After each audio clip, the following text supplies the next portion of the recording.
Personal story segment tonight. Many pundits believe that Christie did very well last night in the debate. He joins us now. First of all, I heard you say on Fox and Friends, in your own very shy manner, that the moderators were, quote unquote, awful. Yeah. Were they awful? They were awful, and here's why. Not only was Harwood incredibly biased, and he was, but all of them did not control the debate in any way. You know, it turned into a free-for-all. And no one could understand exactly what the rules were, or told what the rules are in the beginning. So they contributed to mayhem up on that stage last night that made it even harder as a candidate to be able to get your story out. Okay, now they're in New Jersey, CNBC. Yeah. Their headquarters in New Jersey. Did you know any of those people before the debate last night? Had you met them before? Oh, well, I've been on the show. You know, I've been on Squawk you've been on Box CBN. before. Okay. Yeah. Did you and your advisors, did you think they were going to be biased against you and the other Republicans? We were hoping not, but listen, this is NBC, and I've had my history with NBC, MSNBC, the whole crew. Well, MSNBC is a different animal. Everybody knows that's a liberal network, but NBC News is supposed to be objective, and so is CNBC. Uh-huh. Okay.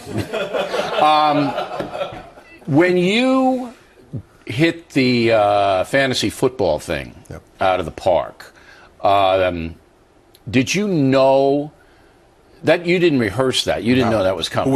Who would think? Right. Okay. In a presidential debate, they're going to ask about fantasy football. So you're up there on the stage and you're hearing fantasy football, and the first thing that comes to your mind is what? Are you kidding? Okay. So and then you exploited the moment. Yeah. Mm-hmm. And that was an insult toward the moderators for even asking and bringing it up. Of course, I mean, listen, but it's ridiculous. Like I said in the answer last night, we got a $19 trillion deficit. We got ISIS and Al Qaeda. We got all these problems, and we're really. And how crazy liberal do you have to be to believe that the federal government should be regulating fantasy football? Okay, but what you did, that's all true. But you also made them very small, the moderators. I don't know whether you understand that, but I do. When you're out here I mean, you could try to make me small. You could try to diminish me now. Never, Bill. Well, you could try. I'm not going to. You wouldn't succeed, I but know. you could try. I don't want to go for unsuccessful ventures. But you ventures. did succeed in marginalizing them. After that, it was like, these people are not even professional enough to run this operation, whether you like them or not. They earned it. Now, I mean, they earned it. I didn't do it to them. They did it to themselves. You have Trump out there, and we spoke to him just before you. He was kind of mellow out there. Were you surprised? Yeah, because I've known Donald, as you have, for a long time, and he's not mellow at dinner. Let alone. Did you talk to him about that? Can you figure out why he was? I didn't. I don't like to critique him in the middle of the debate, nor he me. I mean, we spoke a couple times during the commercial breaks, and we just have small talk and chat about how things are going and about the nature of the questions and things like that. But no, I didn't get into any instant analysis with him. Okay, so nobody really knows why he chose not to be as bombastic as usual. No. All right. And he did hit back against Kasich. And listen, I think it's typical Donald, though, in this respect.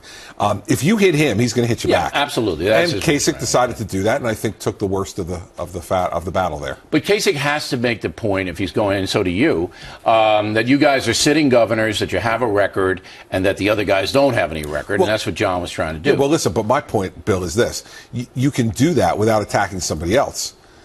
Jeb Bush attacked Rubio. Well, it was a big mistake. You think so? Well, I do, and I think it's a big mistake for two reasons. One, because we shouldn't be attacking each other up there at this point in time. Well, I agree. No reason you got to go after Hillary. And that's what I did last night. And the problem with Hillary is that there's so much to attack that there's definitely not enough time to do it. But she didn't get as much airtime as I thought she might. I tried. New York Times attacked you today. Yes. They said, quote, "The point is that New Jersey is in big trouble. The governor is off pursuing a presidential run that's turned out to be nothing more than a vanity project."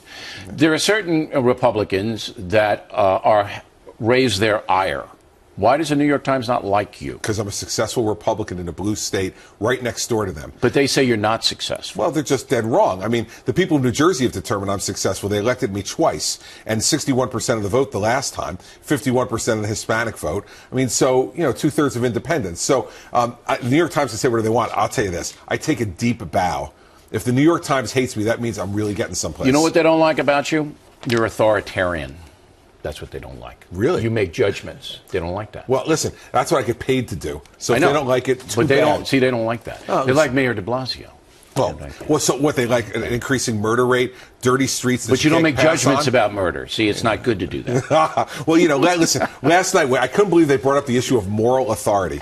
right? Moral authority. I didn't even know what that meant. And I say to myself, like, seriously, moral authority when you have a president of the United States who's not supporting police officers across this country, that's a lack of moral authority, Bill. All right, Governor, thanks for coming in as always. Nice to see you. Thanks for having me.